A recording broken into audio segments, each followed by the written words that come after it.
El pasado 20 de junio celebramos el Día Mundial de las Personas Refugiadas.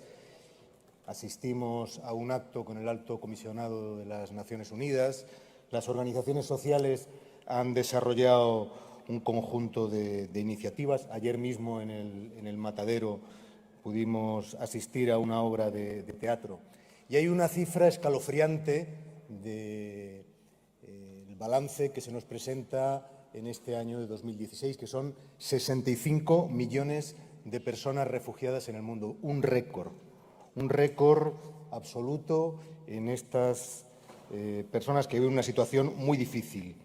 Un auténtico ejemplo de solidaridad es el que han dado los vecinos de nuestras ciudades, volcándose, ofreciéndose todo tipo de colaboración en la acogida. Y una auténtica vergüenza es la respuesta que han dado las autoridades de los principales países de nuestra Unión Europea y también de nuestro país. Fíjense que, según estos mismos datos del ACNUR, un 86% de esos 65 millones de refugiados se encuentran en países empobrecidos con muchísimas dificultades para atender a su propia población.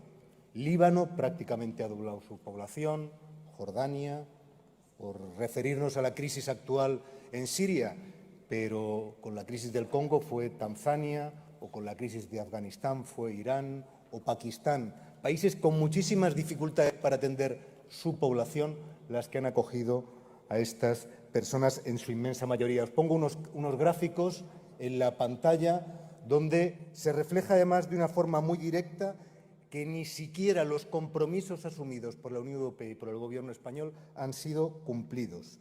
De los 9.323… Señor Valiente, el tiempo, por favor. Bueno, no se han cumplido apenas un 2% de esos compromisos. Y las mujeres son las que peor viven esta situación porque tienen un riesgo mayor de explotación, de tráfico y de trata, como bien se señalaba antes. Este es el sentido de traer aquí esta proposición. Dos ideas. La primera, no estamos hablando de refugiados políticos. Estamos aplicando normativa internacional, la Convención de Ginebra, la propia ley española de protección internacional, que se refiere a un amplio abanico de situaciones de persecución, entre ellas la persecución por razón de género, las situaciones de trata, y ustedes, que tanto han hablado en un punto anterior de la necesidad de protección a las víctimas de trata. No todos los casos de trata serían enmarcables en el derecho de asilo stricto sensu, pero es una de las posibilidades que existen. Ustedes, que tanto han insistido, ahora van y anuncian precisamente que se abstienen cuando estamos hablando de uno de los instrumentos esenciales para combatir este tipo de situaciones. Una incoherencia absoluta la que están teniendo en este punto, y me gustaría destacarlo porque ha sido una reivindicación de mucho tiempo el que dentro de los motivos de persecución se recojan este tipo de hechos. Y me parece que simplemente desconocer nuestra normativa, la normativa vigente, y además lanzar un mensaje muy negativo. En segundo lugar, me parece muy peligroso el discurso que hacen cuando abordamos esta realidad, que efectivamente es una realidad con una gran complejidad, una realidad que, bueno, sacar pecho de lo que ha hecho el Gobierno español y la Unión Europea, pues bueno, sinceramente me parece fuera de lugar.